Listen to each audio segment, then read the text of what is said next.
इबादल्लाहि ला खौफुन अलैहिम वला हुम यहज़नून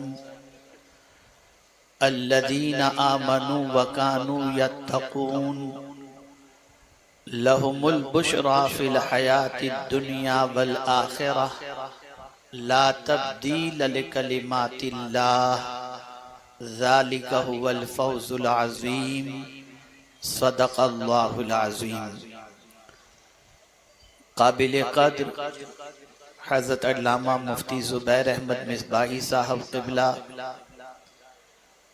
काबिल क़द्र हज़रत अल्लामा इफ्तिखारुल्लाह मिसबाही साहब क़िबला, काबिल क़द्र हज़रत अल्लामा मौलाना अब्दुल रब साहब क़िबला व दिगर उलमाए ज़वील एहतराम व हाज़िरीन व नाज़रीन, अस्सलामु अलैकुम व रहमतुल्लाहि व बरकातुहू।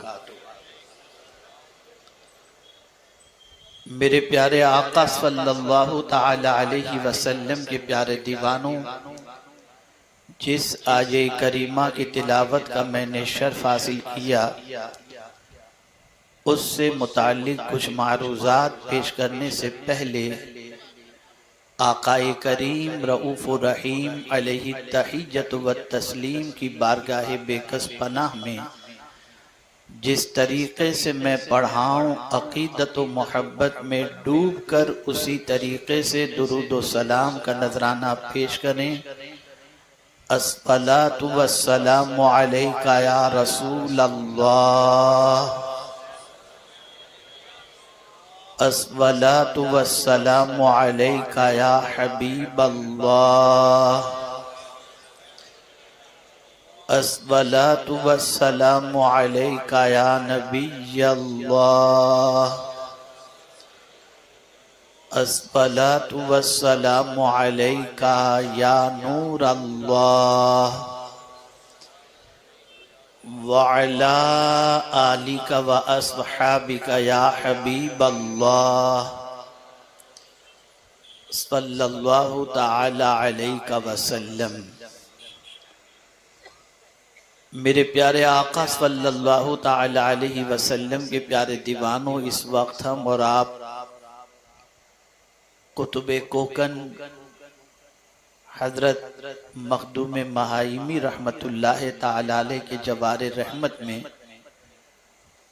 उनके फयूज़ बरक़ात को हासिल करते हुए सैयदना गौसुस सकलैन कुतुब रब्बानी महबूब हक़ानी कंदील नूरानी मीरा शाह शेख सैयदना सैयद अब्दुल क़ादिर जीलानी रदी अल्लाह तआला अन्हु की बारगाह बेकस पनाह में खराज अक़ीदत पेश करने के लिए हाजिर हैं।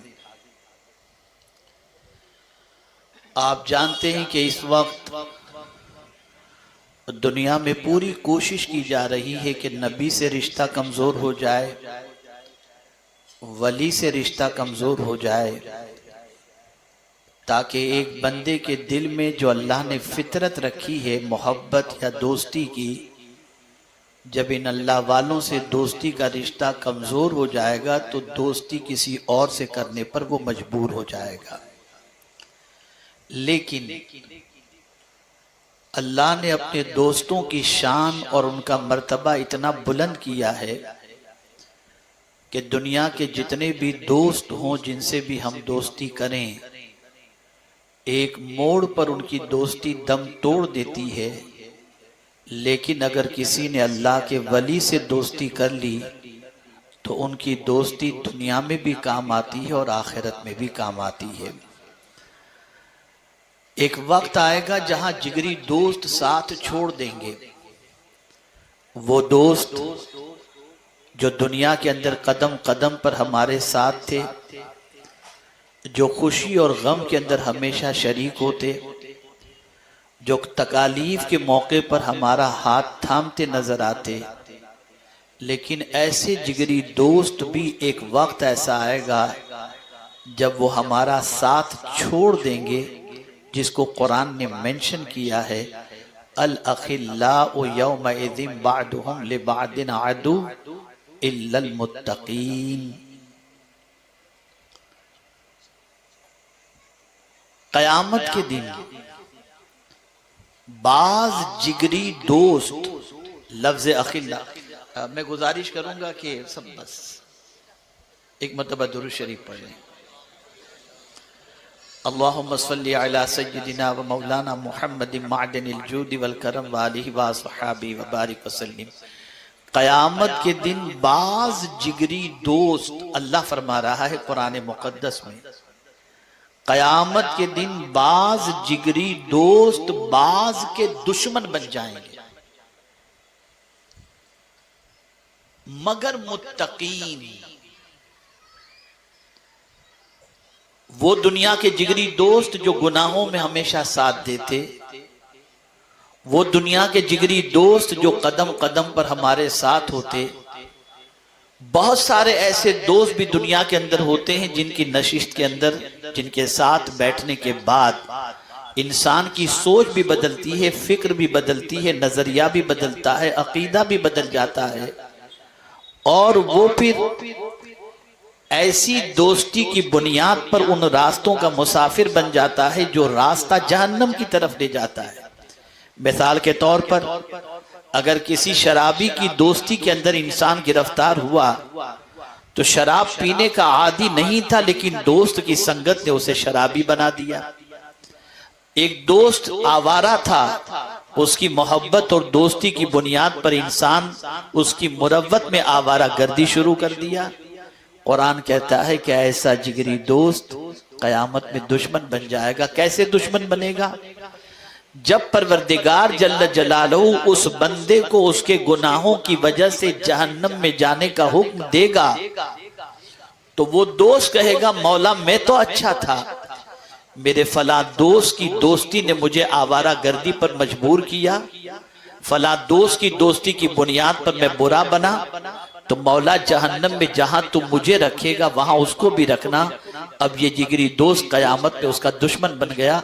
लेकिन अगर किसी ने अल्लाह से डरने वाले बंदे से दोस्ती की तो कुरान कहता है ये कयामत में दुश्मन नहीं बनेंगे, बल्कि ये अल्लाह अज़्ज़ व जल्ल के नेक बंदे उनसे मोहब्बत रखने वालों के हवाले से अल्लाह की बारगाह में सिफारिश करेंगे कि मौला ये मुझसे मोहब्बत करता था, आज मेरी सिफारिश इसके हक में कबूल फरमा और इसे जन्नत का मुज़्ज़ा अता फरमा दे।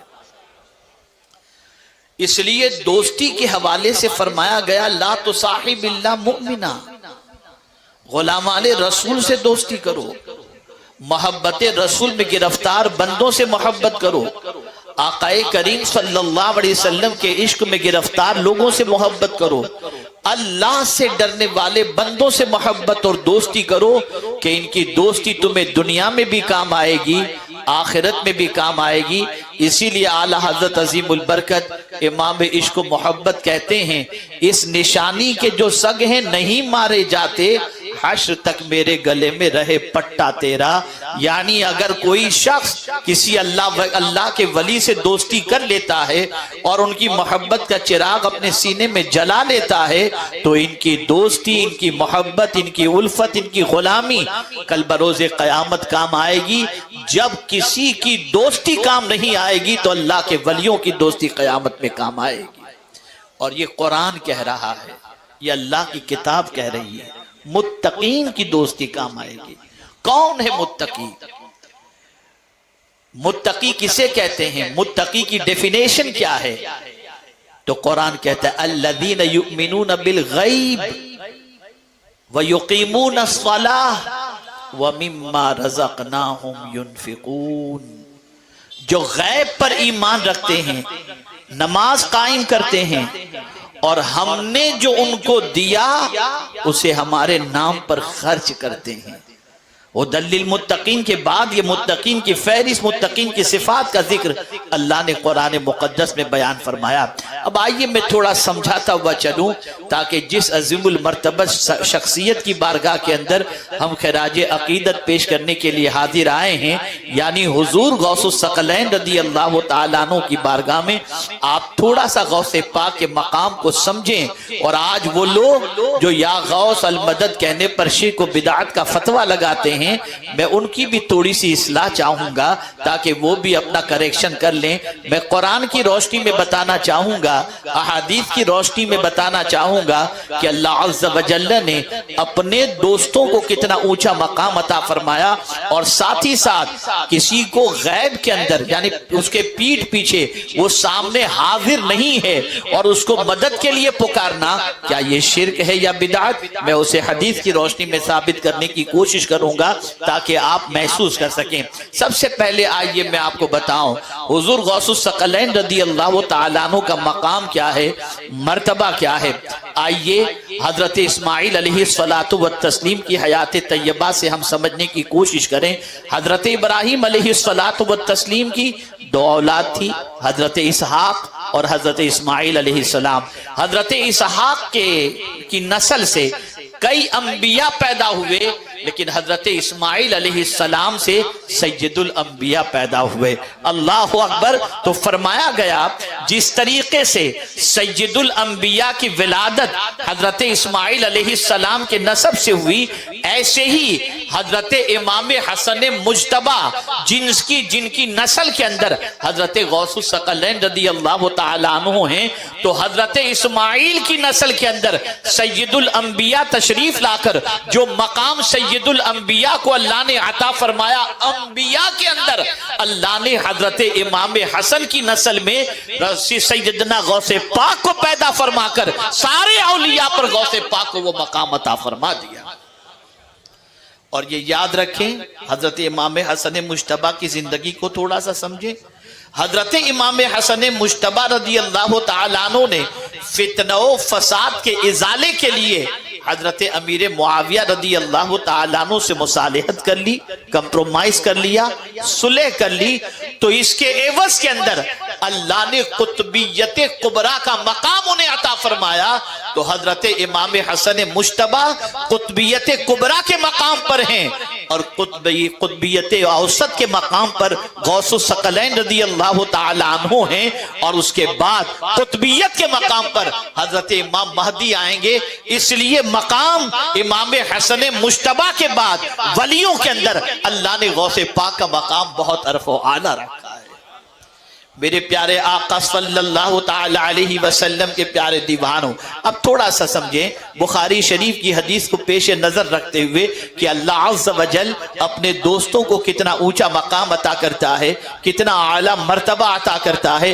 अल्लाह अकबर। आकाए करीम सल्लल्लाहु ताला अलैहि वसल्लम ने इरशाद फरमाया कि रब अल्लाह अज़्ज़ व जल इरशाद फरमाता है, यह हदीस कुदसी है, अल्लाह अज़्ज़ व जल इरशाद फरमाता है, मन आद अली वलियन फ़क़द आज़नतुहु बिल हर्ब, जो मेरे वली से दुश्मनी करे मैं उसे ऐलान जंग करता हूँ। चलिए पहले वली किसे कहते हैं थोड़ा सा समझ लें, ताकि वली की डेफिनेशन भी आपके जहन में रहे। क्या आम इंसान वली होता है? क्या आम इंसान ऑर्डिनरी इंसान जो होता है उसे विलायत का मकाम मिल जाता है? या लंबे बाल रखने से विलायत मिल जाती है? क्या दाढ़ी और जुल्फें बढ़ाने से विलायत मिल जाती है?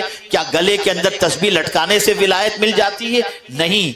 वली की तारीफ जो हजरत सदरुल शरीअह आले रहमान ने फरमाई वो ये है, अल्लाह अपने बंदों में से जिसे कुर्बे खास का मकाम अता कर दे वो वली होता है। यानी अपने बंदों में से जिसे अपना बहुत करीब कर ले। और कितना करीब, इसको हदीस से समझा दो। कितना करीब, कितना करीब। तो बुखारी शरीफ की हदीस मुबारका है, फरमाया गया कि फराइज के जरिए, फराइज की पाबंदी के जरिए अल्लाह का जो वली होता है वो अल्लाह से करीब हो जाता है, और नवाफिल की कसरत के जरिए बंदा अल्लाह से इतना करीब होता है कि रब फरमाता है मैं उसका कान बन जाता हूं जिससे वो सुनता है, मैं उसकी जबान बन जाता हूं जिससे वो बोलता है, मैं उसकी आंख बन जाता हूं जिससे वो देखता है। लेकिन ये मकाम कैसे नसीब होता है? विलायत नसीब होती है फराइज की पाबंदी के बाद। लेकिन ये आंख, कान और जबान बन जाने की जो बात है ये कसरत नवाफिल की बुनियाद पर है। जब कसरत नवाफिल के अंदर कोई अल्लाह का नेक बंदा गिरफ्तार हो जाए या उसका आदी हो जाए तो अल्लाह उसे वो मकाम अता करता है। और इस हदीस के एंड के अंदर फरमाया गया, फिर वो जो कहता है मौला उसकी बात को कबूल कर लेता है। फिर वो जो कह दे और उसकी पनाह के अंदर जो आना चाहे अल्लाह उसको उसकी पनाह में उसकी पनाह अता फरमा देता है। तो मेरे प्यारे आका सल्लल्लाहु ताला अलैहि वसल्लम के प्यारे दीवानों, बात पता ये चली कि कसरत नवाफिल के जरिए अल्लाह अपने दोस्त को वो मकाम अता करता है। ये बुखारी शरीफ की हदीस है। कसरत नवाफिल के जरिए अल्लाह वो मकाम अता करता है कि अल्लाह फरमाता है मैं उसका कान बन जाता हूं जिससे वो सुनता है। अब मैं आपसे पूछना चाहता हूं, उसकी समाअत कितनी बुलंद हो गई, उसके सुनने की कैफियत कितनी बुलंद हो गई, उसकी समाअतों का कोई अंदाजा नहीं लगा सकता। और इसको भी हदीस से साबित कर दूं कि किस तरीके से समाअत होती है, तो आपको कहीं दूर जाने की जरूरत नहीं। हजरत फारूक आजम की जिंदगी से देख लें और हजरत सारिया की जिंदगी से देख लें कि सैकड़ों मील की मसाफत है। हजरत फारूक आजम मस्जिद नबवी शरीफ में खुतबा देते हुए फरमाते हैं या सारियतल जबल, और नहावन के अंदर हजरत सारिया सुन लेते हैं। दोनों वली हैं। समाज का आलम यह है कि कोई इंटरनेट का कनेक्शन नहीं है, लेकिन मर्तबा इतना बुलंद है कि कहीं से बोल रहे हैं और सैकड़ों मील की दूरी पर आवाज सुनाई दे रही है। ये क्यों? अल्लाह उसका कान बन जाता है जिससे वो सुना करते हैं, जिससे वो सुना करते हैं। ऐ रसूल आजम सल्लल्लाहु ताला अलैहि वसल्लम के दीवानों, तो अल्लाह ताला ने सैयदना गौसे पाक रदियल्लाहु मौला तबारक व तआला अन्हु को भी बहुत ऊंचा मर्तबा अता फरमाया है, बहुत ऊंचा मकाम अता फरमाया है। अल्लाहु अकबर। मेरे प्यारे आका सल्लल्लाहु अलैहि वसल्लम के प्यारे दीवानों, विलायत के ऊंचे मकाम पर हुजूर गौसुस सकलैन रदियल्लाहु तआला अन्हु को अल्लाह ने फाइज फरमाया है। इस पर एक नहीं, हजारों नहीं, लाखों उलमा और मशाइख का इत्तेफाक है, और खास तौर पर उनका भी इत्तेफाक है जिनको हदीस का सबसे बड़ा हिंदुस्तान के अंदर मुहद्दिस कहा जाता है, वो भी इस बात के कायल हैं। और उन्होंने अपनी किताबें हजरत गौसे पाक की शान में लिख करके उनकी अजमतों का एतराफ किया है, उनकी अजमतों को खराज पेश किया है। ऐसा नहीं है कि चंद जाहिल गली के लोगों ने मिलकर गौसे आजम के मकाम को बयान किया हो, नहीं। वक्त के जलील कद्र उलमा, वक्त के जलील कद्र मशाइख, वक्त के जलील कद्र मुजद्दिदीन, उन्होंने सब ने गौसे पाक की अजमतों का एतराफ किया है। आइए मैं आपको समझाता हुआ चलूं, किसी को भी समझना है, मेरा ये जुमला हमेशा के लिए ज़हन में महफूज रख लो, किसी को भी समझना है तो किसी के कहने पर न समझो, कुरान की रोशनी में समझो, अहादीस की रोशनी में समझो, भटक नहीं सकोगे। जब कुरान और अहादीस की रोशनी में किसी इंसान को समझने के लिए तुम निकलोगे तो तुम्हें खुद ब खुद समझ में आ जाएगा कि अल्लाह अज़्ज़ व जल्ल ने उनका मकाम कैसा रखा है। अल्लाह अकबर। आइए मैं गौसे पाक के हवाले से बताऊं ताकि गौसे पाक की अजमतों को समझ सकें। जैसा कि आज अगर कोई या गौस अल मदद कहता है तो शिर्क व बिदअत का फतवा लग जाता है, लेकिन क्या हदीस मुबारका में ये मौजूद नहीं है? आकाए करीम सल्लल्लाहु अलैहि वसल्लम ने फरमाया, अगर तुम जंगलों बयाबान की तरफ जाओ और तुम्हारा जानवर गुम हो जाए तो अल्लाह की बारगाह में इस तरीके से जंगल में आवाज दो, या इबादल्लाह आईनुनी, कोई तुम्हें नजर नहीं आ रहा, तुम किसको पुकार रहे हो वो तुम्हें दिख नहीं रहा, लेकिन सरकार सल्लल्लाहु अलैहि वसल्लम फरमाते हैं तुम आवाज दोगे, अल्लाह किसी के जरिए तुम्हारे जानवर को तुम तक पहुंचा देगा।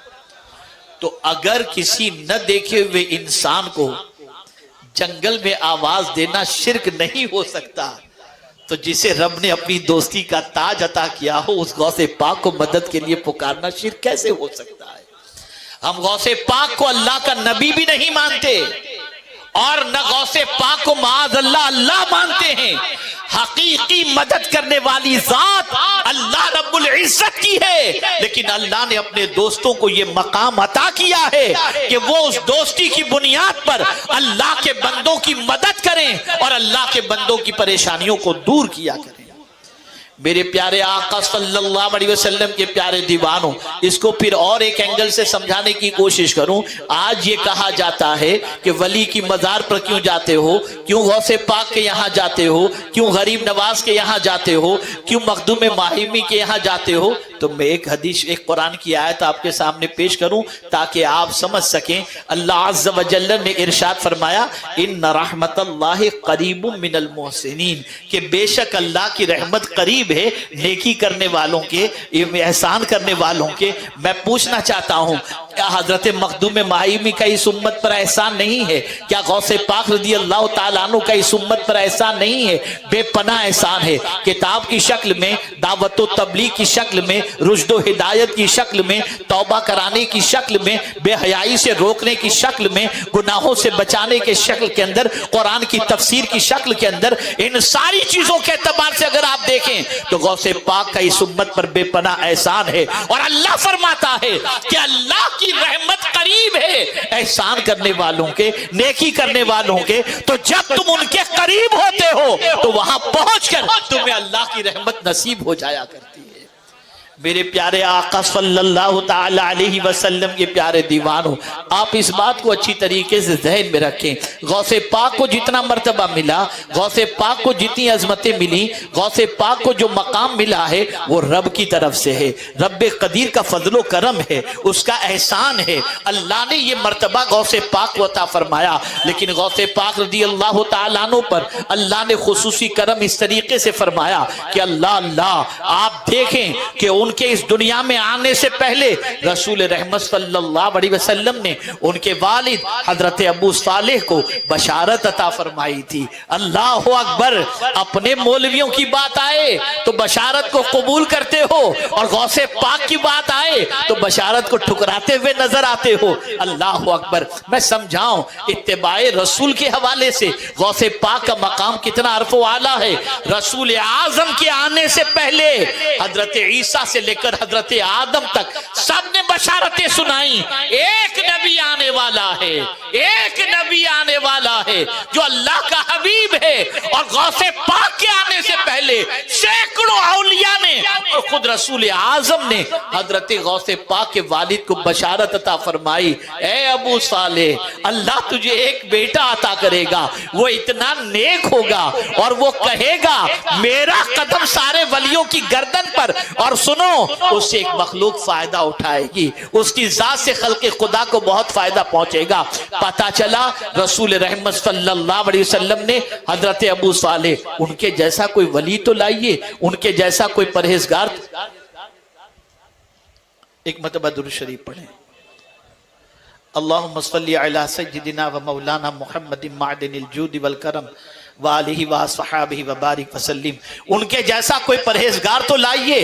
अल्लाहु अकबर, हजरत अबू सालेह मूसा जंगी दोस्त रहमतुल्लाह ताला अलैह बड़े परहेजगार थे, बड़े इबादत गुजार थे। आप जरा सोचो, इतने परहेजगार, इतने इबादत गुजार जिसकी कोई इंतहा नहीं। माँ का आलम कितना अजीम था। लाइए ऐसी माँ आज की दुनिया के अंदर अगर कोई नसीब होती हो तो। अल्लाह अकबर, ऐसी माँ जैसी गौसे पाक की थी ना ऐसी माँ नजर आती है, न गौसे पाक के वालिद जैसे थे ऐसे वालिद नजर आते हैं। इतनी अजमत वाले वो थे तो अल्लाह ने बेटा भी ऐसा अता फरमाया जिसे मोहियुद्दीन, और मैं पूरे चैलेंज के साथ कहता हूं मुजद्दिदीन में से किसी को भी मोहियुद्दीन का लक़ब नहीं मिला, सिर्फ गौसे पाक को मोहियुद्दीन का लक़ब मिला। ये लक़ब सिर्फ गौसे पाक, और गौसे पाक के 11 अस्मा हैं और हर इस्म के साथ मोहियुद्दीन लगा हुआ है। उन्होंने दीन को जिंदा किया, दीन की आबियारी की। और मेरे प्यारे आका सल्लल्लाहु ताला अलैहि वसल्लम के प्यारे दीवानों, सैयदना गौसे पाक रज़ी अल्लाहुल मौला तबारक व तआला अन्हु, ये मकाम कैसे उन्होंने हासिल किया। एक मतबा दुरूद शरीफ पढ़ लें, अल्लाहुम्मा सल्ली अला सय्यिदिना व मौलाना मुहम्मदिन मादिनिल जूद वल करम व आलिहि व अस्हाबिहि व बारिक वसल्लिम सलातम व सलामन अलैका या सय्यदी या रसूल अल्लाह सल्लल्लाहु तआला अलैहि वसल्लम। ये मकाम कुतुबियत का कैसे नसीब हुआ। यहां एक बात और जहन में रख लें, ये फरमाया गया वली कौन होता है, कोई भी जाहिल वली हो ही नहीं सकता। इसको जहन में रखो। आज हमारे यहां जिसको कुरान पढ़ना नहीं आता, जो नमाज नहीं जानता, उसे भी दुनिया वली मानती है। और फरमाया गया वली वो हो ही नहीं सकता जो गैर आलिम है। गैर आलिम वली हो ही नहीं सकता। वली के लिए आलिम होना जरूरी है। इसको मैं कुरान की रोशनी में समझाऊं। अल्लाह ने वली की तारीफ फरमाई, अल्लदीना आमनू व कानू यत्तकून, जो मोमिन हो और अल्लाह से डरने वाला हो। और अल्लाह से डरने वाला कौन है? तो कुरान कहता है इन्नमा यख्शल्लाह मिन इबादिहिल उलमा। अल्लाह से डरने वाले बंदे वही है जो आलिम है। और एक आयत पेश कर दूं, कूनू रब्बानी जीन बिमा कुंतुम तुअल्लिमून अल किताब व बिमा कुंतुम तदरुसून। अल्लाह वाले बन जाओ। कौन है अल्लाह वाले? जो किताब का दर्स देते हैं, किताब पढ़ाते हैं, यानी कुरान, और जो दर्स देते हैं वो अल्लाह वाले हैं। आज हमारे यहां सैलाब आ चुका है डुप्लीकेट वली बनकर के घूमने वालों का। और अफसोस हमारी कौम पर, पहले तो बड़ी मुश्किल से बड़े अकाबिरीन किसी को कोई लक़ब देते थे, वो भी छोटा सा लक़ब। वली तो बहुत दूर की बात है, लेकिन अब गली के छोकरे वली का लक़ब देते हैं। विलायत इतनी आसान चीज तो नहीं है ना। विलायत बहुत ऊंची चीज है। अल्लाह की दोस्ती बहुत ऊंची चीज है। जब आप ऑर्डिनरी इंसान को कि अपना दोस्त नहीं बना सकते, तो अल्लाह अपनी दोस्ती का ताज ऑर्डिनरी इंसान को कैसे देगा? बहुत ऊंची चीज है विलायत। इसलिए फरमाया गया गैर आलिम को विलायत नहीं मिलती। और अल्लाह अगर किसी को विलायत देना चाहता है तो पहले उसे इल्म के जेवर से आरास्ता कर देता है। जब वो इल्म के जेवर से आरास्ता हो जाता है तो फिर वो वली बन जाता है। अब वली की नजर कहां होती है? तवज्जो चाहूंगा। जो लोग होते हैं तो लोगों पर वली की नजर कहां होती है? तो फरमाया गया वली की नजर जेब पर नहीं दिल पर होती है। इसलिए कि वो दिल बदलने के लिए आते हैं, जेब खाली करने नहीं आते।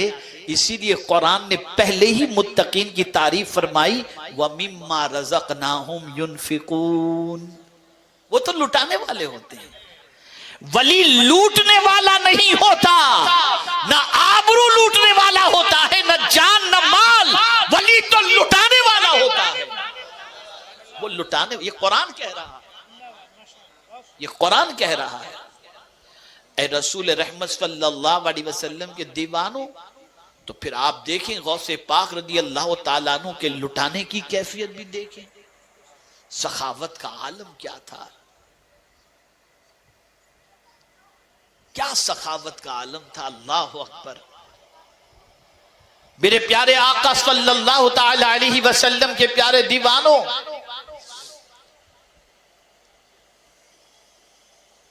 शिद्दते भूख की बुनियाद पर जब खाने के लिए कुछ बज़ाहिर नजर नहीं आ रहा था और कई दिनों का फाका था, तो जहां फुकरा बैठा करते थे, गौसे पाक रज़ी अल्लाह ताला अन्हु वहां पहुंचते कि चलो वहां बैठ जाएं, कुछ खाने को नसीब हो जाएगा। वहां पहुंचे तो देखा बहुत पहले से फुकरा की बड़ी तादाद है। तो आपने सोचा अब यहां बैठ के क्या करूंगा, बेचारे जो पहले से मौजूद है उनके लिए परेशानी हो जाएगी। तो उठ के गए मस्जिद में चले गए। जब मस्जिद पहुंचे तो एक कोने में एक शख्स बैठा हुआ था।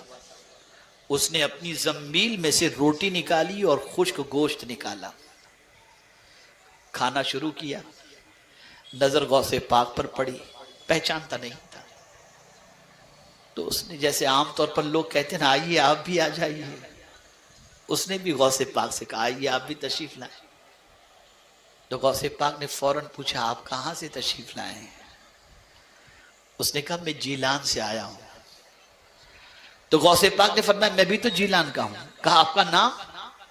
तो गौसे पाक ने फरमाया मेरा नाम अब्दुल कादिर जिलानी, मुझे माफ कर दीजिए, मुझे माफ कर दीजिए, मुझे माफ कर दीजिए।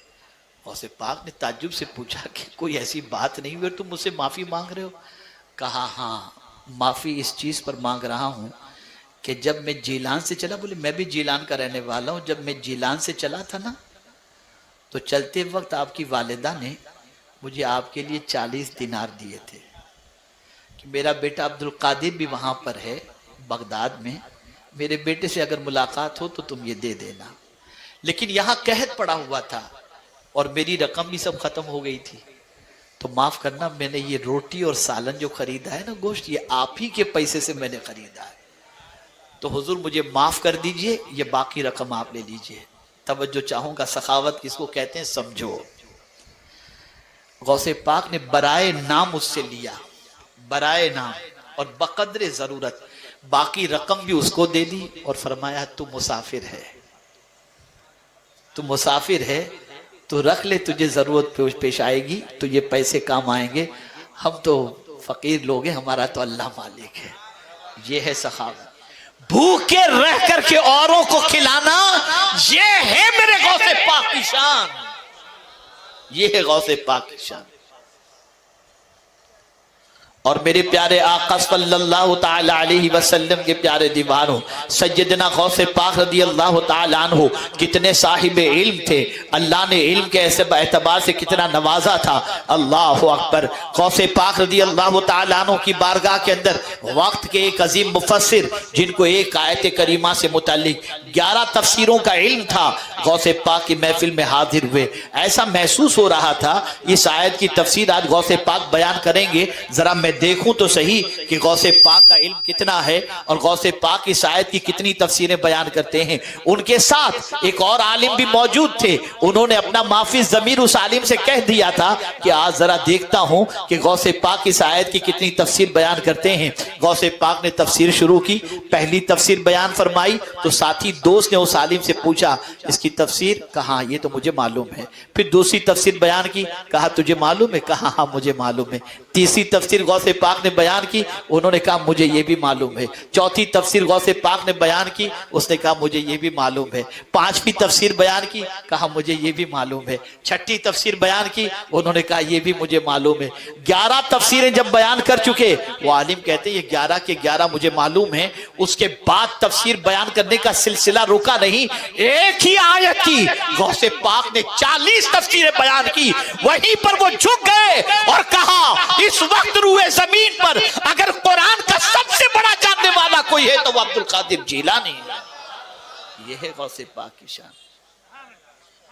और यहां जिनको कुरान पढ़ना नहीं आता वो वली बनकर घूम रहे हैं। कहां जा रही है हमारी कौम?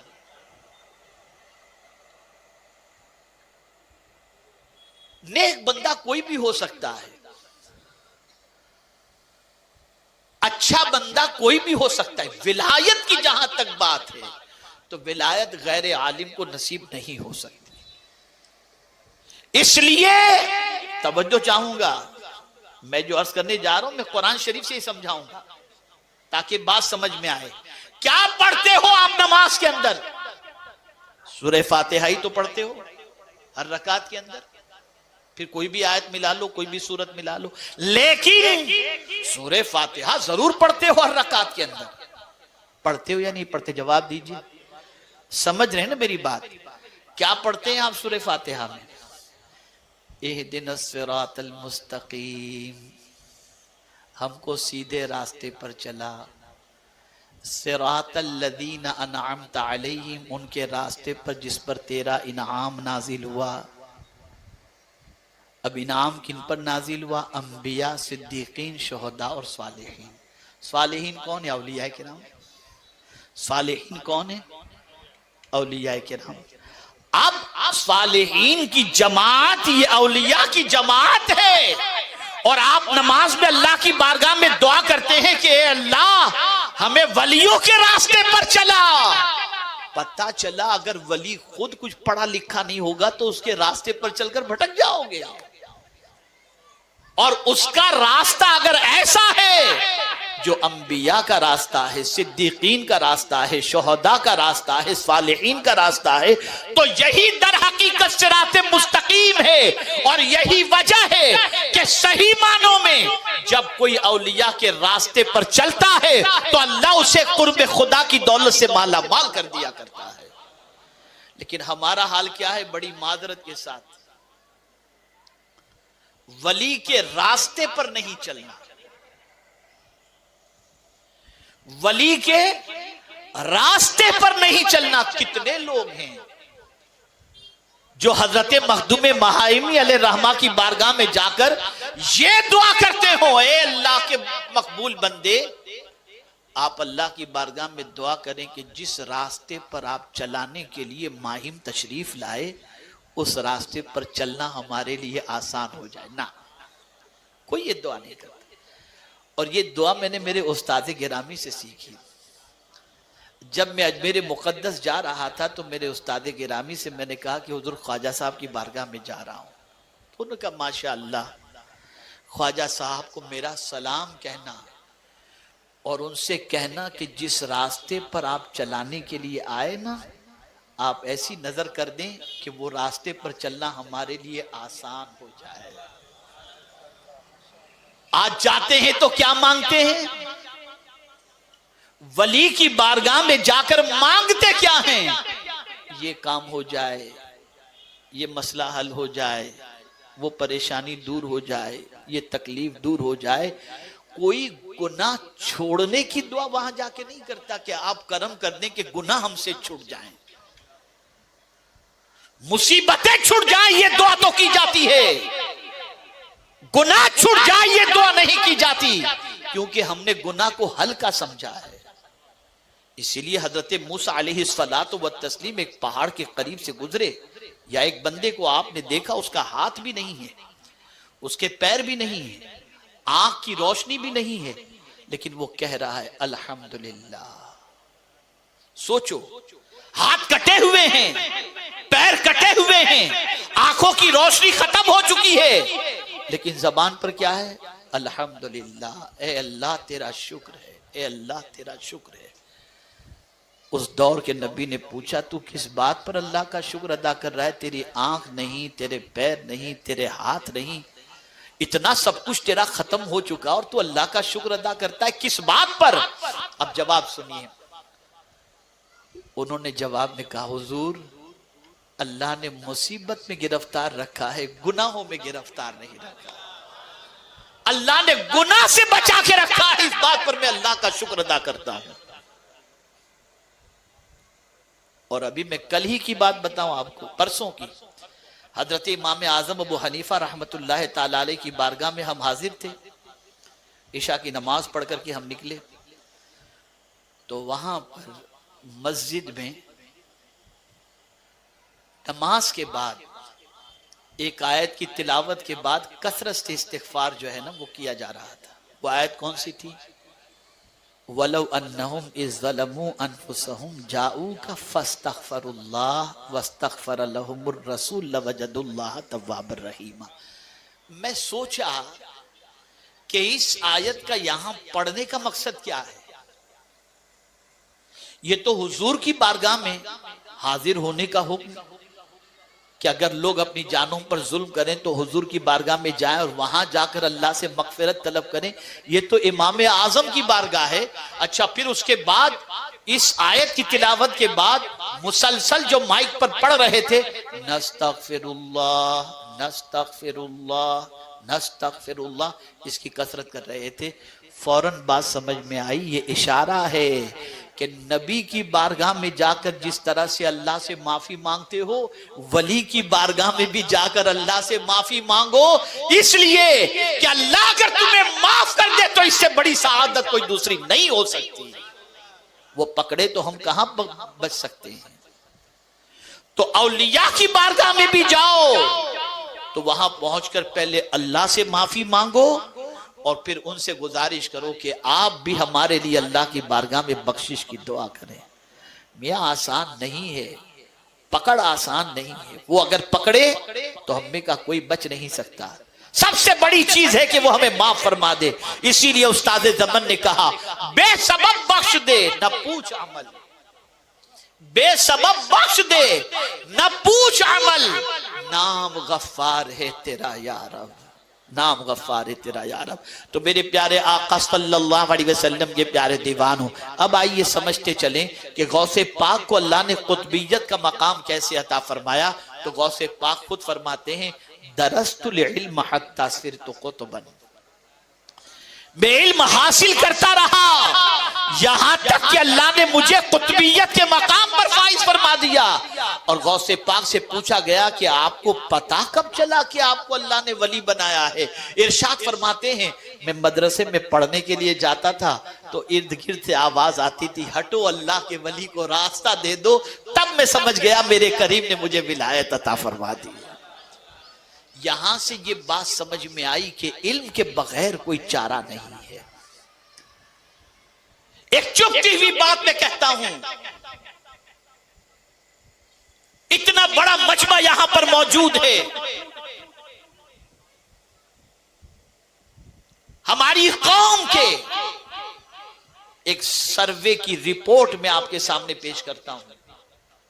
ताजा तरीन यानी 6 महीने पहले के हिंदुस्तान के मुसलमानों की रिपोर्ट मेरी नजरों से गुजरी। 50% हिंदुस्तान का मुसलमान पहला कलेमा भी पढ़ना सही तौर पर नहीं जानता है, ये रिपोर्ट है। और उसका मैं खुद इस एतबार से गवाह हूं और हमारे उलमा यहां बैठे हुए ये भी गवाह होंगे कि निकाह के मौके पर जब दूल्हे को पहला कलेमा पढ़ाया जाता है ना, नहीं पढ़ पाता सही तौर पर।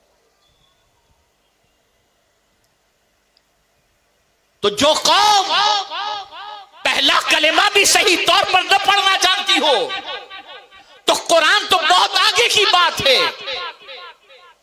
वो कौम सिर्फ नाम की मुसलमान नहीं तो किस एतबार की मुसलमान? कहां जा रही हमारी कौम? एक जमाने से मेरी तमन्ना थी अव्वल रोज से कि हजरत मखदूम महाइमी अलैहिर्रहमा के आस्ताने के करीब दीन का कुछ काम अल्लाह ले, सुन्नी दावत इस्लामी का कुछ काम हो। लेकिन होता है ना कभी कभी तमन्ना पूरी होने में एक तवील अरसा गुजर जाता है। आज मेरी तमन्ना वो पूरी हो रही है अल्हम्दुलिल्लाह। आज मुबारकबाद पेश करता हूं हमारे वांजावाड़ी के जुमला ट्रस्टी हजरात को और वहां के इमाम को जिन्होंने अल्हम्दुलिल्लाह मेहनत की और अब मोहल्ले के बच्चे दारुल उलूम में नहीं लोकल मकतब में पढ़कर हाफिज कुरान बन रहे हैं अल्हम्दुलिल्लाह। और यहां मखदूम माहिमी का फैज जारी हो सारी। सीखो कुरान, कोई किताब कयामत में दर्जा बुलंद नहीं कराएगी, लेकिन कुरान ऐसी किताब है कि हुजूर फरमाते हैं कि कयामत में अल्लाह इरशाद फरमाएगा इकरा वरफा, कुरान पढ़ता जा बुलंदी पर चढ़ता जा। ये है वो किताब।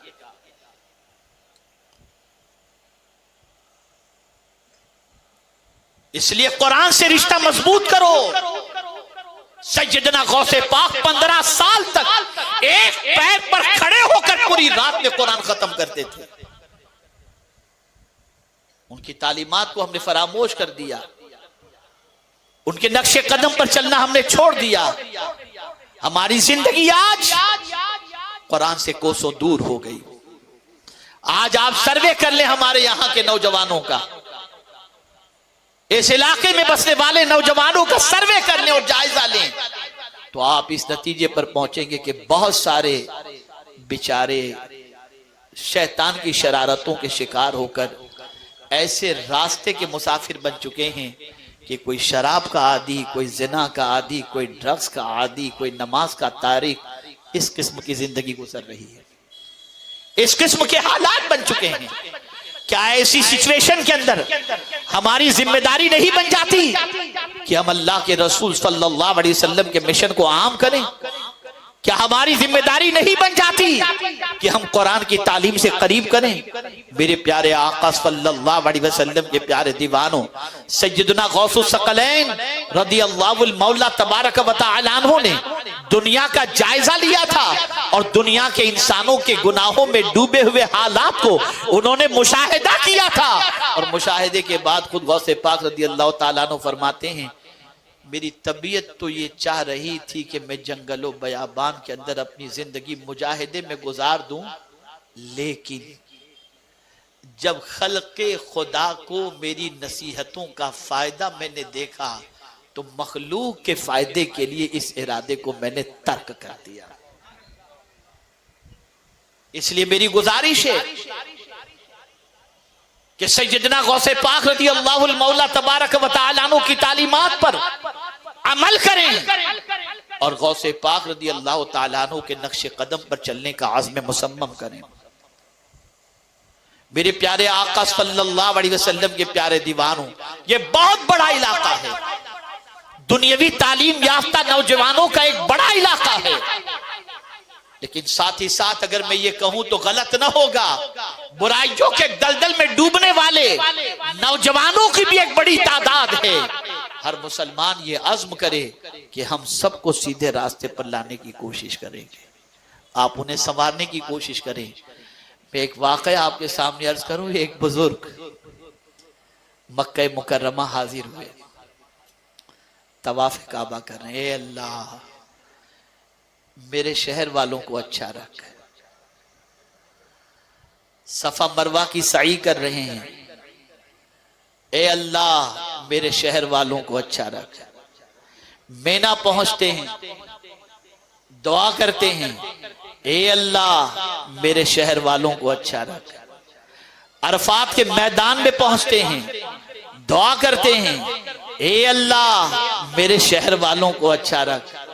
लोगों को हैरत हुई और उनसे पूछा कि हजरत क्या बात है, आप जहां भी गए मुकद्दस मकामात पर शहर वालों के लिए आपने दुआ की कि अल्लाह मेरे शहर वालों को अच्छा रख। आपने न अपने लिए दुआ की, न अपने घर वालों के लिए दुआ की, न अपने मानने वालों के लिए दुआ की। आपने जो भी दुआ की वो यही तो दुआ की कि अल्लाह मेरे शहर वालों को अच्छा रख, ए अल्लाह मेरे शहर वालों को अच्छा रख, ए अल्लाह मेरे शहर वालों को अच्छा रख। तो ये दुआ करने की वजह क्या है? तो वो बुजुर्ग जवाब में इरशाद फरमाते हैं, उसी शहर में मेरे बच्चे भी रहते हैं, उसी शहर में मेरी बीवी भी रहती है। अगर मेरे शहर का एक बच्चा भी बिगड़ गया तो हो सकता है कि उसका असर मेरा बेटा कबूल कर ले और मेरा बेटा भी बिगड़ जाए। इसलिए मैं हर कदम पर शहर वालों के लिए दुआ करता हूं ताकि वो अच्छे रहेंगे तो मेरी नस्ल भी अच्छी रहेगी। तो हमें भी ये कोशिश करना, ये नहीं कि किसी का बच्चा बिगड़ गया जाने दो, नहीं, आप कोशिश करें, मेहनत करें, आइडेंटिटी चेंज करें, जहालत की वादियों से निकालें, सही रास्ते पर ले जाने की कोशिश करें, खुद परफेक्ट बने, दूसरों को परफेक्ट बनाने की कोशिश करें। अब एक आखिरी बात अर्ज करके मैं अपनी गुफ्तगू को खत्म करता हूं। गौसे पाक रज़ियल्लाहु मौला तबारक व तआला अन्हु इरशाद फरमाते हैं, अगर किसी को कोई मकाम चाहिए तो दो चीजें वो जिंदगी में इख्तियार कर ले, अल्लाह रब्बुल इज्जत जल्ल जलालहू उसे बुलंद व बाला मकाम से हमकिनार फरमाएगा। दो चीजें, नंबर एक अक्ले हलाल, हलाल खाना। हलाल खाने की इतनी फजीलत है कि हजरत साद रज़ियल्लाहु ताला अन्हु ने सरकार सल्लल्लाहु अलैहि वसल्लम की बारगाह में अर्ज किया, या रसूल अल्लाह सल्लल्लाहु ताला अलैहि वसल्लम, मेरे लिए दुआ फरमाएं कि अल्लाह मुझे मुस्तजाबुद दावात कर दे कि मैं जिसके लिए दुआ करूं अल्लाह मेरी दुआ कबूल फरमा ले। तो सरकार ने कोई नसीहत नहीं फरमाई सिवाय इसके, इरशाद फरमाया, साद हलाल खाओ तो मुस्तजाबुद दावात बन जाओ।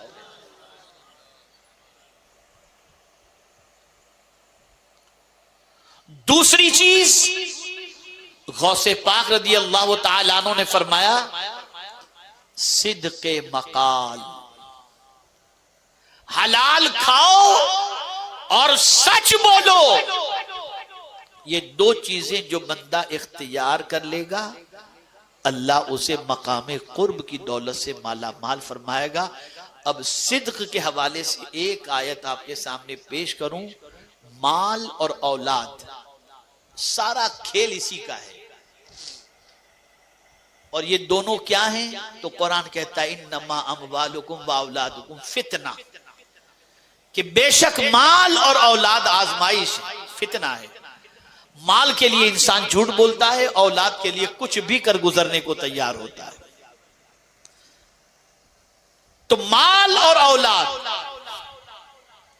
इसके लिए इंसान के कदम फिसल जाते हैं। और औलाद के लिए और माल के लिए इंसान की मेंटेलिटी क्या है? माल काम आएगा, औलाद काम आएगी। ये दोनों सोच है।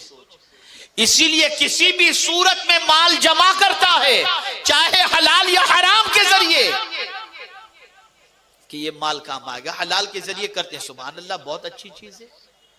लेकिन हराम, अगर ये सोच के बंदा जमा करता है माल काम आएगा। अब आखिरत के हवाले से कुरान क्या कहता है?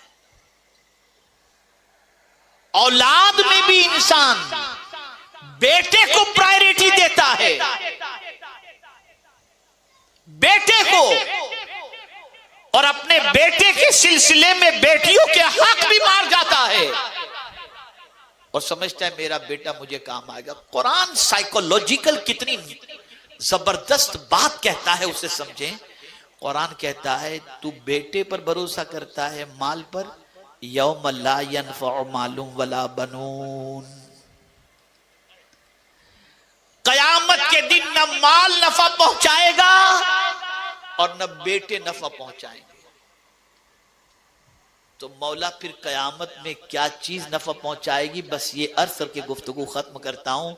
कुरान कहता है यौम यनफ़उ सादिक़ीन सिद्क़ुहुम, कयामत के दिन सच बोलने वाले को उसका सच नफा पहुंचाएगा।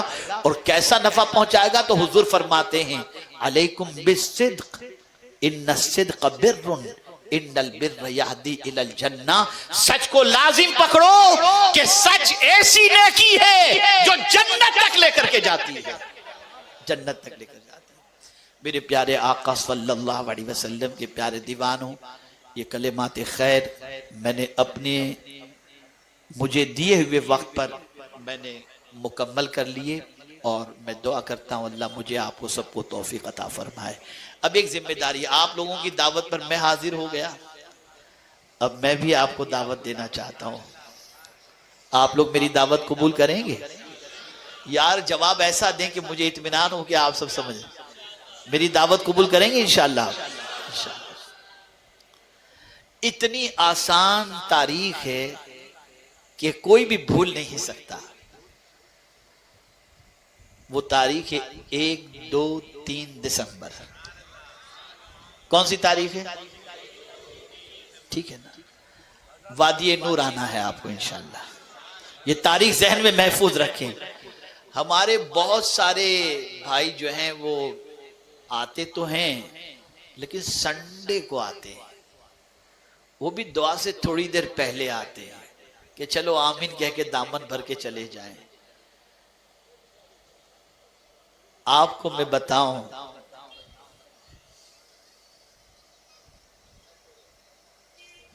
आपको मैं एक चीज बताऊं, मेरे प्यारे आका सल्लल्लाहु अलैहि वसल्लम के प्यारे दीवानों, हजरत मूसा अलैहिस्सलातु व तस्लीम से रब्बे कदीर जल्ल जलालहू ने फरमाया अपनी कौम को लेकर कोहे तूर पर आ जाओ। मैं कुरान की रोशनी में अर्ज करता हूं, अपनी कौम को लेकर कोहे तूर पर आ जाओ। अब नबी की चाल और उम्मती की चाल में फर्क तो होता है ना। हजरत मूसा चले, थोड़े तेज चले, कौम पीछे रह गई, कौम पीछे रह गई। जो लोग पीछे रह जाते हैं ना, थोड़ा सा समझें। रब ने हजरत मूसा अलैहिस्सलाम से फरमाया लिमा ताजलका अन कौमिका या मूसा, मूसा तुमने जल्दी क्यों की आने के अंदर, तुम्हारी कौम से जल्दी क्यों की? कुर्बान जाइए, जब मैं इस आयत को पढ़ता हूं और इसकी गहराई में जाने को जब जी चाहता है तो तबीयत मचल जाती है। जल्दी आने के बारे में रब ने पूछा कि मूसा मैंने बुलाया लेकिन तुमको कौम के साथ बुलाया, तुम जल्दी क्यों आ गए? तो हजरत मूसा अलैहिस्सलाम कहते हैं क़ालहुम उलाई अला असरी व अजिलतु इलैका रब्बी लितरदा। मैंने जल्दी इसके लिए की ताकि मैं जल्दी हाजिर हो जाऊं, ताकि मेरा रब तू राजी हो जा, तू राजी हो जा। तो लेट आएंगे तो चलेगा जरूर, लेकिन रब को राजी करना है तो बराबर आए, मुसलसल प्रोग्राम के अंदर शरीक रहें, जल्दी से पहुंचे ताकि सवाब भी ज्यादा मिले। कयामत में माल नहीं, सवाब ही काम आएगा, यही करेंसी चलेगी। आप आए, ज्यादा से ज्यादा आए। और साथ ही साथ एक और हदीस आपके सामने अर्ज करूं। एक साइल दरवाजे पर हाजिर हुआ, रसूल आजम सल्लल्लाहु अलैहि वसल्लम तशरीफ फरमाते। साइल ने आवाज लगाई, आकाए करीम सल्लल्लाहु अलैहि वसल्लम ने हजरत आयशा सिद्दीका रदी अल्लाह तआला अन्हा से फरमाया, हुमैरा साइल दरवाजे पर है, मुझसे कहो ना मैं इसको दे दूं, तवज्जो चाहूंगा। हुजूर ने हजरत आयशा से फरमाया, उम्मुल मोमिनीन हजरत आयशा सिद्दीका रदी अल्लाह तआला अन्हा से, हुमैरा, सरकार प्यार से हजरत आयशा सिद्दीका को हुमैरा कहते थे, मुझसे कहो ना मैं दे दूं। तो उम्मुल मोमिनीन कहती हैं, या रसूल अल्लाह सल्लल्लाहु तआला अलैहि वसल्लम, मैं आपसे कहूं या ना कहूं, आप तो देने वाले ही हैं, आप तो किसी को मना करते ही नहीं। तो सरकार ने फरमाया, हाँ ये बात तो सही है, मैं किसी को ना नहीं कहता, लेकिन आयशा अगर तुम कह दोगी ना कि हुजूर दे दें, तो देने के सवाब में तुम भी शरीक हो जाओगे। तो मेरी गुजारिश है कि आपको आना नहीं है, दावत भी देना है। कल से जो भी मिले 1, 2, 3 दिसंबर की दावत देंगे ना इंशाअल्लाह अज़ीम, सबको दावत दें, कसीर तादाद में आए और मुस्तफ़ा प्यारे सल्लल्लाहु अलैहि वसल्लम की मोहब्बत का चिराग अपने सीने में रोशन करें। अल्लाह रब्बुल इज्जत जल्ल जलालहू आकाए करीम रऊफ़ रहीम अलैहि तहियत व तस्लीम के सदक़ो तुफ़ैल मुझे आपको सबको कुरान व हदीस पर अमल की तौफीक अता फरमाए और सय्यदना गौसे पाक रदी अल्लाह तआला अन्हु की तालीमात पर अमल की तौफीक नसीब फरमाए। ये सुन्नी दावत इस्लामी का कैलेंडर है जो अल्हम्दुलिल्लाह आपको बहुत कुछ सिखाएगा और बहुत कुछ सीखेंगे। देखिए, पहली हदीस शरीफ इसके अंदर ये है कि जो किसी मुसलमान के ऐब को छुपाएगा, अल्लाह ताला कयामत के रोज उसके ऐब छुपाएगा। इस किस्म की अहादीस इसके अंदर मौजूद है। आप में से कोई भी शख्स कैलेंडर लिए बगैर न जाए और गौसे पाक रदी अल्लाह तआला अन्हु की जिंदगी के बारे में मुख्तसरन अगर आपको जानना हो तो ये अनवारे गौसिया किताब, ये भी मकतबा तैयबा पर है। आप जाते हुए इस किताब को भी लें ताकि गौसे पाक की अजमत को भी समझ सकें। अस्सलामु अलैकुम व रहमतुल्लाहि व बरकातहू। अस्सलामु अलैकुम व रहमतुल्लाहि व बरकातहू। ये सब तुम्हारा करम है आका के बाद अब तक बनी हुई है। मैं कहाँ था इस करम के काबिल, ये आका की बंदा परवरी है। अल्हम्दुलिल्लाह। ये